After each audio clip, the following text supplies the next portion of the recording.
adelante también todas estas tareas, hermano de Camila O'Gorman. ¿Cuál fue el rol de la Iglesia? Recuerden, la Comisión Popular estaba compuesta por masones muy contrarios, enemistados sanguíneamente con la curia. Decían, como Eduardo Wilde, que toda la curia había huido. Esto no es cierto. De hecho, la Orden de las Hermanas de la Caridad envió desde Francia religiosas de su congregación, de las cuales 7 fallecieron por la fiebre amarilla, y esta acción sí fue valorada por la Comisión Popular. Y si uno toma por grupos aislados, la curia fue quien más muertos tuvo. 50 personas pertenecientes al clero murieron con la epidemia de fiebre amarilla.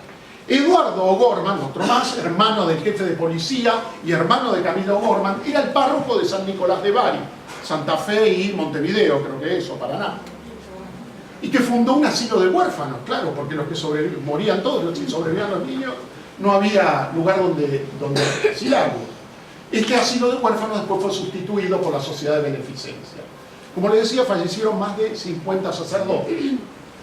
Otro personaje central, les decía, Mardoqueo Navarro, era un periodista catamarqueño, miembro de la Comisión Popular, muy probablemente de origen, de filiación masónica, era de religión judía, y era un periodista muy hábil, muy lúcido, que tuvo la inteligencia, la sabiduría de poder registrar caso por caso. Hoy tenemos la estadística, como decía anteriormente, certera de lo que ocurrió gracias a este hombre. Fue autor del Diario de la Epidemia, que consignó los datos desde el 27 de enero hasta el 22 de junio, con algunos escritos al lado, que algunos los nombraré.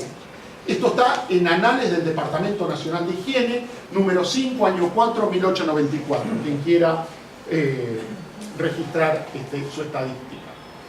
¿Cuáles eran las críticas que hace Mardoqueo Navarro? Y fíjense, hasta en tono irónico, la desesperación genera esta. El día 11 de marzo, dice, irónicamente, el clero hace rogativas y la peste víctimas. Nos hemos salvado, el clero católico está tomando medidas salvadoras a favor del pueblo. Ayer han empezado en la catedral las rogativas por la conclusión de la peste. Esto lo dice en tono irónico, hasta casi despectivo, ¿no? de lo que estaba ocurriendo, ¿no? Y lo que hacía la Iglesia en relación a la epidemia. ¿Cuál fue el rol de los médicos, puntualmente? Los médicos fueron quienes peor la pasaron y creo que quienes peor imagen han tenido, lamentablemente, durante esta epidemia. Fueron duramente criticados en los diarios y a nivel popular eran resistidos porque eran acusados de provocar directamente la epidemia. Decían que eran ellos los que la generaban. El principal atacado fue el Consejo de Higiene Pública, que era como una especie donde se nucleaban los médicos, pero dependiendo del Estado. Y en el momento más álgido de la epidemia había críticas sobre la ineficacia. Claro, no se sabía ni siquiera cuál era el vector de la fiebre amarilla, qué tratamiento iban a poder dar. Culpabilizaron también, los médicos empezaron a pelear entre ellos, porque había quienes se quedaban, le reprochaban a los que huían. Ahora, habría que ponerse en los zapatos de las personas que estaban acá, con su familia, viendo que Buenos Aires moría entera, quedarse a hacer frente a la epidemia. No sé si es tan cuestionable. Sí es loable lo que hicieron aquellos que se quedaron, pero no sé si uno puede ser tan crítico con los que huían. La prensa caratuló esta pelea entre médicos, entre los que se quedaban y los que huían, como la cuestión de los médicos. Como les decía, los enfermos pensaban que los medicamentos además producían la enfermedad y eran carísimos. Y por las agresiones que recibían los médicos de modo constante, el comisario O'Gorman decidió que los médicos fueran a ver los pacientes acompañados de la policía. Parece que 140 años después o 150 años después, en algunos casos no ha cambiado tanto la realidad. Bueno, entre el grupo de médicos, fallecieron en labores por intentar contrarrestar la enfermedad.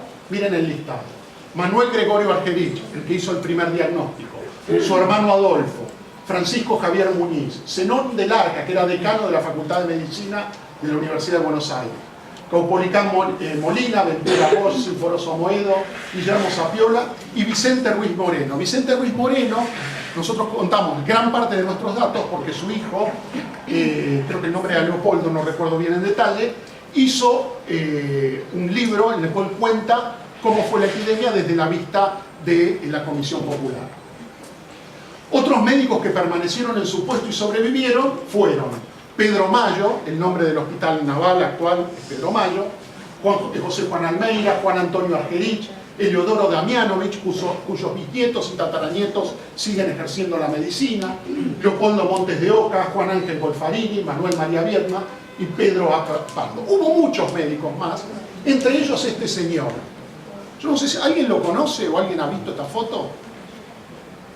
¿Por qué si no es de los más importantes lo puse acá? Bueno, este señor no tuvo un papel preponderante en la epidemia, pero se llamaba Tomás Liberato Perón Hughes. Fue el abuelo de Juan Domingo Perón, que era médico. Vivió en Buenos Aires en 1839 y murió en Ramos Mejía en 1889. Era catedrático de clínica médica en la Universidad de Buenos Aires. Fue senador electo, o sea que, si bien Perón no lo conoció porque no coinciden prácticamente los años, ¿no? Perón nació mucho después, creo que 10 años después más o menos. Ya había un político en su... ¿Cómo? En el 95. En el 95, o sea, 6 años después nació Perón. Sin embargo, ya había políticos en su familia. Fue el primer docente que tuvo a su cargo la cátedra de Medicina Legal en la Facultad de Derecho. Fue miembro titular de la Academia Nacional de Ciencias Exactas, Físicas y Naturales. Y en 1871, durante la epidemia, le tocó un papel no muy preponderante, que era actuar como inspector para evitar que se consuma agua que se extraía del riachuelo. Porque, como les decía, no se pensaba que había un vector que producía la enfermedad, sino que pensaban que el agua y el aire enviciados eran los que generaban la enfermedad, ¿no? Es lo que decían. Y prohibir que los saladeros que estaban en el riachuelo, por ejemplo, los saladeros de carne, arrojaran sus efluentes en el agua, porque pensaban que la contaminación era la que generaba la fiebre amarilla. Bueno, ya vamos llegando más cercano al final. El rol que pasó en la política. El inefable Sarmiento era el presidente, pobre, él tomó una presidencia muy complicada, entre la guerra del Paraguay, la epidemia, murió su hijo en la guerra del Paraguay, las peleas políticas, los levantamientos, el levantamiento que tuvo en Entre Ríos con López Jordán. O sea, le tocó una presidencia muy, muy difícil. Ya en 1871 había desatendido, poco tiempo antes de que se empezara la epidemia, un pedido de los médicos para instrumentar cuarentenas de buque en el puerto. Argumentaba que la teoría de los miasmas y las hipótesis científicas de contagio no eran lo suficientemente sólidas como para coartar la libertad de comercio. Entonces dijo, el puerto no se cierra. ¿Por qué? Porque el puerto era la principal fuente de ingreso de nuestro país, junto con la ganadería y la agricultura. Pero el 19 de marzo, ya la epidemia se había ido de las manos, el presidente Sarmiento y el vice Alsina abandonan la ciudad y se instalan en Mercedes. La prensa, el diario La Prensa, dice: hay ciertos rasgos de cobardía que dan la medida de lo que es un magistrado y de lo que podrá dar de sí en adelante en el alto ejercicio que le confiaron los pueblos.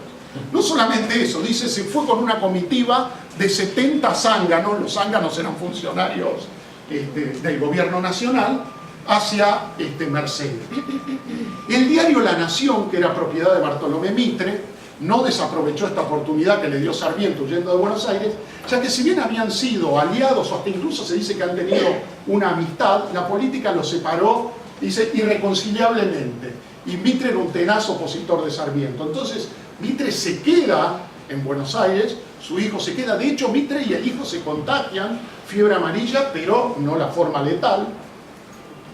Y hace un editorial el día 21 de marzo, 2 días después que Sarmiento había huido, dice, el titular era "El presidente huyendo". Y dice lo siguiente: ¿es posible que haya tanto desprecio por este pueblo noble e ilustrado? Vieron, la demagogia no es algo actual.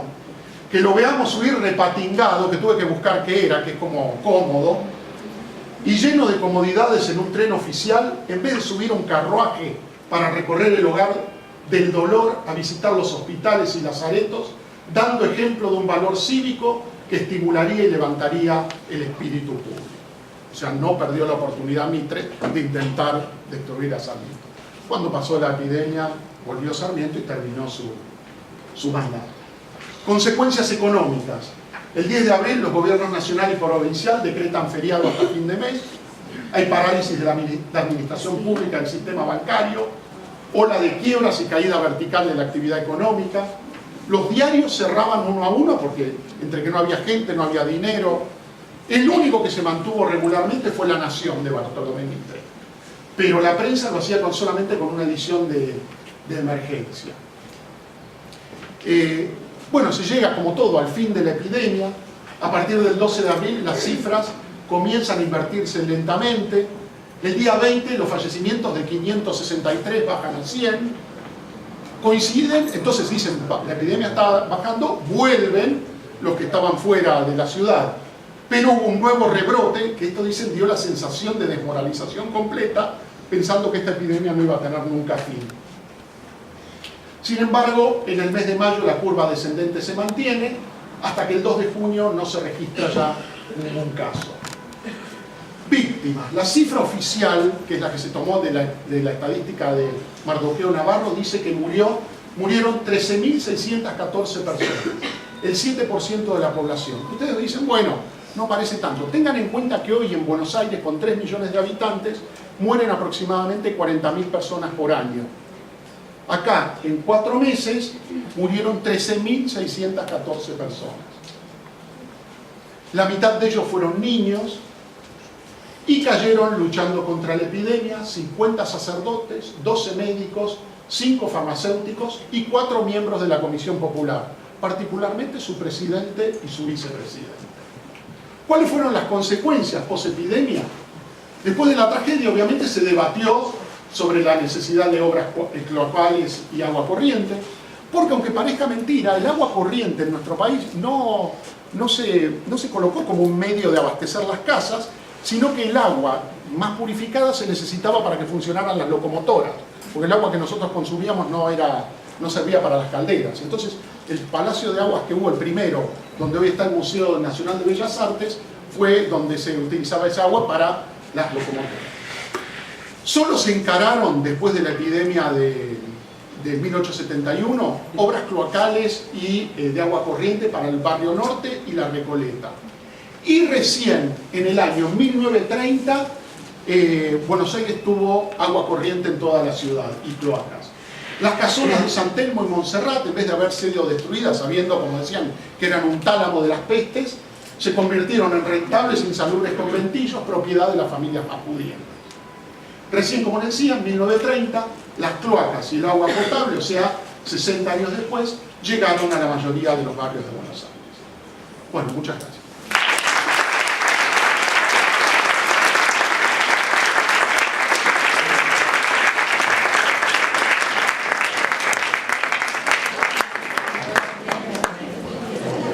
Por supuesto, impecable. Jorgito se me fue. Jorgito, venga, Jorgito. Si le saca acá una...